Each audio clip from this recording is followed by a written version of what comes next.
ఒక బోలా శంకరుడు. ఆయన ఎవరికి మోసం చేసినోడు కాదు, ఎవరికి అన్యాయం చేసినోడు కాదు. ఇద్దరం కూడా వేరు వేరు పార్టీలలో ఆయన 2009 నుంచి 14 వరకు కేంద్ర మంత్రిగా పార్లమెంట్ సభ్యుడిగా ఉన్నప్పటికీ, నేను ములుగు అసెంబ్లీ ఎమ్మెల్యేగా ఉన్నప్పటికీ అన్న చెల్లెల్లా కలిసి ఉన్నాం. కాబట్టి ఇక్కడికి వచ్చినటువంటి సోదరులందరికీ కూడా ఏమైనా అపోహలున్నా అనుమానాలున్నా ఎవరైనా ఒకరి మీద ఒకరు చెప్పినా అవన్నీ పక్కకు పెట్టి మన మాజీ మంత్రిని గెలిపిస్తే తప్పకుండా బలరామన్న మళ్ళీ కేంద్ర మంత్రిగా ఈ పార్లమెంట్ నుంచి ఉంటాడు అని ఈ సందర్భంగా తెలియజేస్తా ఉన్నాను. అదే కాకుండా ఇప్పుడు జరుగుతున్నటువంటి యుద్ధం, ఇప్పుడు జరుగుతున్నటువంటి పోరాటం రెండు సిద్ధాంతాల మధ్య, రెండు వర్గాల మధ్య. ఒకరేమో ఈ దేశ సంపద దోచుకొని తన దోస్తులకు దోచిపెడుతున్నటువంటి, గాంధీని చంపినటువంటి, ఈ దేశానికి స్వతంత్రం తెచ్చినటువంటి గాంధీని చంపినటువంటి గాడ్సే సిద్ధాంతం అనుసరిస్తున్నటువంటి బీజేపీకి నాయకత్వం వహిస్తున్నటువంటి మోడీ గారికి, ఒకరేమో ఈ దేశం కోసం ప్రాణాలు అర్పించినటువంటి గాంధీ సిద్ధాంతాన్ని, ప్రేమను, అహింసను అనుసరిస్తూ పేదల కోసం మరి అసమాన పోరాట యోధుడిగా తయారై ఈరోజు కన్యాకుమారి నుంచి కాశ్మీర్ వరకు ప్రజల కష్టాలన్నీ తెలుసుకొని నఫరత్ కే దుకాన్ మే నఫరత్ కే బాజార్ మే మరి మొహబ్బత్ కే దుకాన్ కోల్ గయా అనేటువంటి మన రాహుల్ గాంధీ నాయకత్వం వహిస్తున్నటువంటి గాంధీ సిద్ధాంతానికి మధ్య జరుగుతున్నటువంటి పోరాటం. కాబట్టి ఇవాళ పేదల మీద ఎలాంటి ఇబ్బందులు లేకుండా పేదల కష్టాలు తీర్చేటువంటి పార్టీ కాంగ్రెస్ పార్టీ. మీరు ఒక్కసారి ఆలోచించండి, ఈ 10 సంవత్సరాల కాలంలో, మోడీ గారి కాలంలో మీకు గల్లీకి ఒక ఇల్లు వచ్చిందా? గల్లీకి ఒక రోడ్ వచ్చిందా? ఊరికొక ఉద్యోగం వచ్చిందా? జిల్లాకు ఒక ఉద్యోగం వచ్చిందా? బీజేపీ ఏమిచ్చింది అని ఆలోచించండి. బీజేపీ ఏమిచ్చింది? ఏమివ్వలే. విద్వేషాలు తీసుకొచ్చిర్రు, రెచ్చగొట్టిర్రు, కొట్లాటలు పెట్టిర్రు, అంతే తప్ప ఉద్యోగాలు ఇవ్వలే, నిధులు ఇవ్వలే. పైనుంచి జిఎస్టీ అనేది తీసుకొచ్చి దేశవ్యాప్తంగా పేదల మీద, ప్రజలు కట్టుకునే బట్టల మీద 12%, విద్య మీద 18%. దేవుడు అంటారు కదా, దేవుడికి భక్తునికి ఉండే అనుసంధానం అగర్బత్తి మీద కూడా 5% జిఎస్టీ పన్నులు వేసి దేశవ్యాప్తంగా 54 లక్షల కోట్ల రూపాయల పన్నులు ప్రజల దగ్గర నుంచి దోచుకొని తన దోస్తులకు దోచిపెడుతున్నటువంటి మోడీ మనకు కావాలా? మన కోసం ఈ దేశం స్వాతంత్రం కోసం పోరాడి త్యాగాల కుటుంబం, ఆనాడు నెహ్రూ గారు 12 సంవత్సరాలు జైలు జీవితం అనుభవించిండు.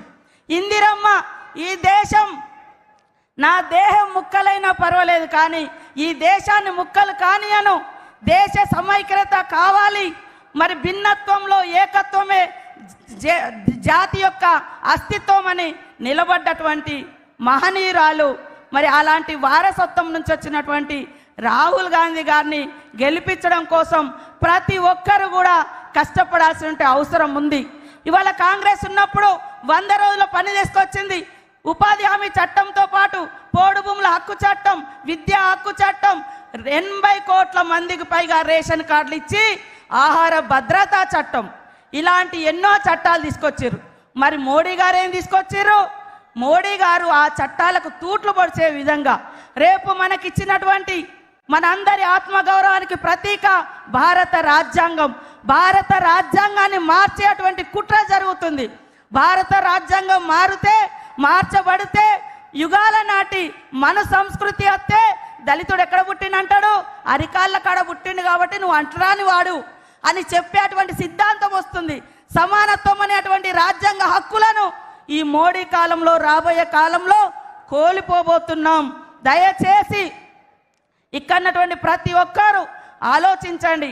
రాహుల్ గాంధీ గారు ఈ దేశం కోసం పడుతున్నటువంటి కష్టాన్ని అర్థం చేసుకొని, ఇక్కడ మా మీద మీకు ఎవరికైనా భిన్నాభిప్రాయాలు ఉండొచ్చు, కానీ అక్కడ ఉన్నటువంటి నాయకుని మీద భిన్నాభిప్రాయాలు ఉండి ఈ ఎలక్షన్లలో మేము పనిచేయమంటే అలాంటి వాళ్ళు పార్టీకే అవసరం లేదు. అలాంటి వాళ్ళు పార్టీకి అవసరం లేదు. ఇక్కడ నిలబడ్డది బలరాం నాయక్ గారు కాదు, రాహుల్ గాంధీ గారు, రేవంత్ రెడ్డి గారి యొక్క గౌరవాన్ని పెంచే ఎన్నికలు, రాహుల్ గాంధీ గారి యొక్క గౌరవాన్ని పెంచే ఎన్నికలు. కాబట్టి ప్రతి ఒక్కరు కష్టపడాల్సినటువంటి ఎన్నికలని తెలియజేస్తా ఉన్నాను. దయచేసి ఈనాడు ఇక్కడున్నటువంటి సోదరులు కూడా, మా లంబాడా సోదరులు, కోయ, గోండు, ఆదివాసీ నాయకపోడు సోదరులు అందరూ కూడా ఐక్యంగా కాంగ్రెస్ పార్టీ మనందరికీ ఎస్సీ రిజర్వేషన్ ఇచ్చింది, కాంగ్రెస్ పార్టీ ఎస్సీ రిజర్వేషన్ ఇచ్చింది, కాంగ్రెస్ పార్టీ ఐటీడీఎల్ తీసుకొచ్చింది, కాంగ్రెస్ పార్టీ ఇవాళ ఉపాధి చట్టం తీసుకొచ్చి పేదలకు మరి పని కల్పించింది. అనేక చట్టాలు, ఉద్యోగాలు, ఉపాధి ఈ రోజు వరకు కాంగ్రెస్ తోటే. కాబట్టి ఇక్కడ ఒక వర్గాన్ని రెచ్చగొట్టడం, ఆదిలాబాద్లో ఇంకొక వర్గాన్ని రెచ్చగొట్టడం ఇది కాదు. అందరం కలిసి మనకి ఈరోజు ఈ అధికారం, ఈ హక్కులు, ఈ హోదా వచ్చిందంటే భారత రాజ్యాంగాన్ని రచింపజేసింది డాక్టర్ బిఆర్ అంబేద్కర్ గారి చేత. ఆనాడు నెహ్రూ గారు కాంగ్రెస్ పార్టీ భూములు పంచింది, ఇండ్లు ఇచ్చింది, హోదా ఇచ్చింది.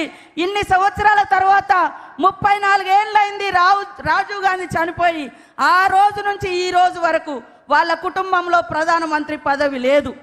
ఏ పదవి తీసుకోకున్నా ఈ దేశ ప్రజల కోసం ఆ కుటుంబం త్యాగం చేస్తుంది, కష్టపడుతుంది.